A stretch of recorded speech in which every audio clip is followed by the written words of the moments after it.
La palabra Satanás significa adversario o acusador, y dentro de la creencia judía hace referencia a una función más que a una persona. Similar al caso de la palabra ángel, que describe a seres celestiales que entregan mensajes, pues eso significa ángel, mensajero, en el caso de Satanás es básicamente lo mismo. La palabra Satán era usada para describir a cualquier persona o entidad que actuara como adversario u oponente, y en el contexto judío no tenía inicialmente la connotación de una figura específica y maligna. La concepción del Satán o adversario constituye una diferencia fundamental entre el judaísmo y el cristianismo, dado que en el Antiguo Testamento de la Biblia el uso de la expresión Satán es muy escaso. Job 1:6. Un día vinieron a presentarse delante de Jehová los hijos de Dios, entre los cuales vino también Satanás. Y dijo Jehová a Satanás, ¿de dónde vienes? Respondiendo Satanás a Jehová, dijo, de rodear la tierra y de andar por ella. Este texto es ampliamente discutido, porque en la concepción del mundo occidental, es decir, nuestra manera de ver el mundo, el Satán está relacionado a un ser que personifica la maldad total y se percibe como opuesto a todo lo que tenga que ver con el bien. Así, cuando leemos que el Satán se presentó ante Dios y al considerarse como parte de los hijos de Dios, genera varias preguntas. Si este Satán, o la concepción que tenemos de él, es tan malo, ¿cómo sería posible que se le considere dentro de los hijos de Dios? La respuesta a esa pregunta de inicio es larga, pero por ahora nos concentraremos en responderla indicando que a través de todo el Antiguo Testamento a las figuras celestiales, que no sean Dios, se les nombra como hijos de Dios. Por ello es que el Satán, al tener una naturaleza celestial, pues no es humano y tampoco es Dios, encaja con esa descripción. Asumiendo que la creencia judía no considera a Jesús, el de los Evangelios, como Mesías, ellos, los judíos, descartan automáticamente lo que nosotros conocemos como Nuevo Testamento. Y en ese supuesto, las apariciones o relevancia del Satán en el Antiguo Testamento son muy pocas. En términos generales, se concibe al Satán como adversario o acusador, que pone a prueba la justicia y la fidelidad de los humanos bajo la autoridad de Dios. Algo así como un fiscal divino encargado de señalar las fallas de los humanos ante Dios, y no como una figura perversa o malvada que sea autónoma. Es decir, su trabajo es acusar y ser adversario, pero como parte de una descripción de puesto, un trabajo. Para el caso de la concepción cristiana, identificar al Satán como una figura que cumple un rol sin autonomía o voluntad propia sería irreconciliable, puesto que la serpiente fue quien engañó a Eva cuando estaba en el Edén. Y si esa serpiente fuera el Satán, un ser divino que cumple una función o trabajo, significaría en automático que fue Dios mismo quien mandó engañar a Eva para que cayera. Es decir, que Dios quería que la humanidad desobedeciera, lo cual no tendría sentido en la definición propia de Dios. En resumen, el Satán llevando a cabo una función específica bajo el mando de Dios es, por así decirlo, la concepción judía. Y la noción cristiana lo considera como una entidad personificada, de origen celestial, que se opone activamente a Dios, a sus planes y a todas las personas que lo buscan. Este adversario, a lo largo de la historia bíblica, tendrá una participación cada vez más importante conforme se acerque el final de los tiempos. Eso podría explicar su casi ausencia durante el Antiguo Testamento, pero en la práctica el texto no lo describe con la precisión que nos gustaría. Durante todo el Antiguo Testamento ha existido la profecía de aquel Hijo de Dios, ungido o Mesías, que llegaría a cumplir Génesis 3:15. Y pondré enemistad entre ti y la mujer, y entre tu simiente y la simiente suya. Esta te herirá en la cabeza, y tú le herirás en el calcañar. Según Génesis, un descendiente de la mujer sería quien dañaría definitivamente a la serpiente o al Satán.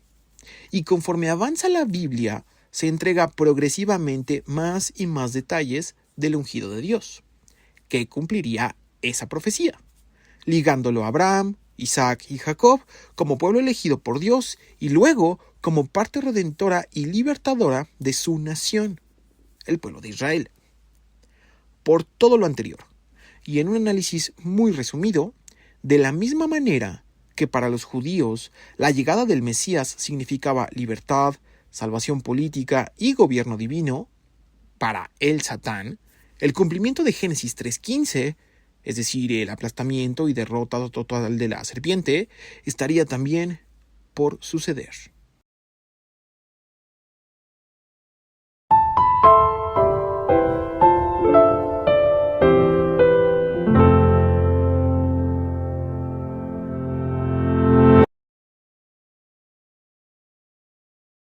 Marcos 1:12.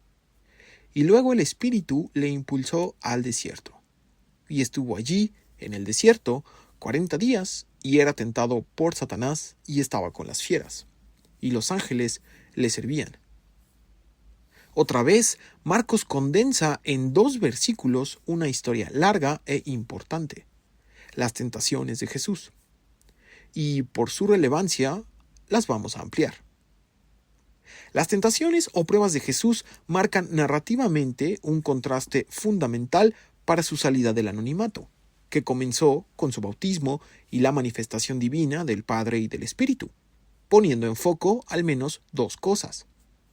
Que Jesús era indudablemente el Hijo de Dios, prometido en las profecías, y su llegada a la tierra implicaba el cumplimiento de todas ellas, comenzando por el propio Juan, quien bautizaba para arrepentimiento y preparaba el camino para él. Y que Jesús, además de ser Hijo de Dios, es decir, un ser divino, también era un humano, completamente. Esa división o complementariedad, según el punto que se quiera considerar, es crucial, ya que servirá para comprender toda su obra narrada en los Evangelios. Yendo al tema del contraste, mientras en su bautismo estaba Juan y todos aquellos judíos que buscaban bautizarse y reconciliarse con Dios, en el desierto estuvo solo. En su bautismo estuvo en el río y en el desierto hay escasez. En su bautismo escuchó la voz de Dios y su bendición, y ahora se enfrenta al adversario. Y mientras fue ungido en el primer evento, ahora será atacado. También, el número 40 tiene un eco a lo largo de toda la historia bíblica. 40 días duró el juicio de Dios a toda la tierra a través del diluvio en tiempos de Noé. 40 años fueron los que Moisés pastoreó ovejas en el desierto, después de huir de Egipto por haber matado a un hombre. 40 años vagó el pueblo de Israel después de salir de Egipto, antes de entrar a la tierra prometida. 40 días proclamó Jonás a Nínive que sería destruida si no se arrepentían. Sin afirmar que el número tiene propiedades místicas o algo similar, la intención de mencionarlo es que nosotros los lectores podamos relacionar la clase de evento que está por suceder durante esos 40 días. Mateo 4:2. Y después de haber ayunado 40 días y 40 noches, tuvo hambre. Y vino a él el tentador y le dijo: Si eres hijo de Dios, di que estas piedras se conviertan en pan. Él respondió y dijo: Escrito está, no solo de pan vivirá el hombre, sino de toda palabra que sale de la boca de Dios. El adversario se acerca a Jesús con un argumento honesto. Jesús llevaba 40 días sin comer, lo que se conocería como ayuno. Se abstuvo voluntariamente de alimento y en su necesidad de comida, parecería que esta tentación no lo es del todo, pues el mensaje del Satán sería algo parecido a: ¿tiene sentido que el Hijo de Dios se muera de hambre? Las interpretaciones abundan a diferentes escalas, comenzando por la más básica, su humanidad, y es precisamente allí que podríamos encontrar la clave de todo el asunto. Si el Satán escuchó que Dios desde el cielo hizo la declaración que Jesús era su Hijo, en consecuencia el cumplimiento de la promesa, Jesús no podría solo morirse de hambre. Pero, como explicamos hace un momento, el Hijo de Dios era completamente humano, y por tanto se iba a defender como un humano. Jesús menciona casi de manera irónica una cita de Deuteronomio, en la que se recuerda la época, justamente 40 años, de Israel y su peregrinación en el desierto después de que Jehová los libró de la esclavitud de Egipto. Deuteronomio 8:2. Y te acordarás de todo el camino por donde te ha traído Jehová tu Dios estos 40 años en el desierto, para afligirte, para probarte, para saber lo que había en tu corazón, si habías de guardar o no sus mandamientos. Y te afligió y te hizo tener hambre, y te sustentó con maná, comida que no conocías tú, ni tus padres la habían conocido, para hacerte saber que no solo de pan vivirá el hombre, mas de todo lo que sale de la boca de Jehová vivirá el hombre. El pasaje citado de Deuteronomio intencionalmente incluye la palabra aflicción y prueba, encontrando el símil entre el evento de Jesús y el de Israel. Por último, cuando dice para saber lo que había en tu corazón, es también lo que sucede con Jesús en el desierto. Por tanto, uno de los mensajes más importantes de esta prueba es que así como Jehová sustentó a su pueblo Israel, lo haría también con él. Mateo 4:5. Entonces el diablo le llevó a la santa ciudad y le puso sobre el pináculo del templo, y le dijo: Si eres hijo de Dios, échate abajo, porque escrito está: a sus ángeles mandará acerca de ti, y en sus manos te sostendrán, para que no tropieces con tu pie en piedra. Jesús le dijo: escrito está también: no tentarás al Señor tu Dios. En la segunda ocasión, el adversario aprendió de la respuesta de Jesús. Si él se defendió con la Biblia, entonces Satanás atacaría con ella. La cita que menciona el Satán es Salmo 91:11, pues a sus ángeles mandará acerca de ti, que te guarden en todos tus caminos. En las manos te llevarán para que tu pie no tropiece en piedra.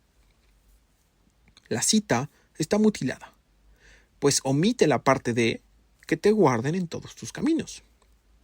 Y adicionalmente, el Salmo 91 comienza así. Salmo 91:1. El que habita al abrigo del Altísimo morará bajo la sombra del Omnipotente. Así que para que el rescate divino a través de ángeles suceda, es necesario que la persona rescatada, en primer lugar, habite al abrigo del Altísimo. Lo que sugiere el Satán es que suceda algo extraordinario, casi publicidad, o al menos un evento lo suficientemente público. Por eso lo llevó al pináculo del templo, donde había audiencia asegurada. Y no es que esencialmente no pudiera suceder. A final de cuentas, un evento público ya había sucedido cuando Jesús fue bautizado. Pero todo surgiría de una crisis artificial. Conceptualmente, los ángeles podrían salvar a Jesús, sí, pero no bajo la premisa de que intencionalmente se arrojara, casi extorsionando a Dios. Y otra vez, Jesús cita la Biblia. Deuteronomio 6:16. No tentarás a Jehová vuestro Dios, como lo tentasteis en Masa. La historia que implica a Jesús sucede también cuando Israel se encuentra en el desierto. El pueblo tiene sed y exige agua. Jehová le responde a Moisés que golpee una peña de la cual salió agua y finalmente todos pudieron beber. Sin embargo, la clave se encuentra al final de esa historia. Éxodo 17:7. Y llamó el nombre de aquel lugar, Moisés, Masa y Meriba, por la rencilla de los hijos de Israel, y porque tentaron a Jehová diciendo: ¿está, pues, Jehová entre nosotros o no? La misma pregunta o cuestionamiento es lo que el Satán busca de Jesús. Si él era el Hijo de Dios, ¿no estaría Jehová con él para salvarlo? Con 2 pruebas ganadas, se acerca la última. Mateo 4:8. Otra vez le llevó el diablo a un monte muy alto, y le mostró todos los reinos del mundo y la gloria de ellos. Y le dijo: todo esto te daré si postrado me adorares. Entonces Jesús le dijo: vete, Satanás, porque escrito está: al Señor tu Dios adorarás y a Él solo servirás. Para explicar este último evento, necesitamos ahondar en uno de los propósitos de la llegada del Mesías a la tierra, que deriva de la promesa hecha a Abraham, el primer patriarca del pueblo de Dios. Génesis 12:1. Pero Jehová había dicho a Abraham: vete de tu tierra y de tu parentela, y de la casa de tu padre, a la tierra que te mostraré. Y haré de ti una nación grande, y te bendeciré, y engrandeceré tu nombre, y serás bendición. Bendeciré a los que te bendijeren, y a los que te maldijeren, maldeciré. Y serán benditas en ti todas las familias de la tierra. La importancia de esto es que Jehová tiene en su plan recuperar a todas las naciones y familias, y busca que todas ellas sean benditas, inicialmente a través de Abraham, que en retrospectiva, al referirse que en ti serán benditas todas las familias de la tierra, considera que las naciones busquen a Dios, y siendo a través de Abraham y su descendencia, es decir, Jesús el Mesías, Jehová lograría recuperarlas, para que se reconcilien con Él, le adoren y sean benditas, cumpliendo su promesa. Entonces, Isaías 11:10, acontecerá en aquel tiempo que la raíz de Isaí, la cual estará puesta por pendón a los pueblos, será buscada por las gentes, y su habitación será gloriosa. Zacarías 8:20, así ha dicho Jehová de los ejércitos, aún vendrán pueblos y habitantes de muchas ciudades, y vendrán los habitantes de una ciudad a otra y dirán: vamos a implorar el favor de Jehová y a buscar a Jehová de los ejércitos. Yo también iré. Y vendrán muchos pueblos y fuertes naciones a buscar a Jehová de los ejércitos en Jerusalén y a implorar el favor de Jehová. Por último, Salmo 82:8.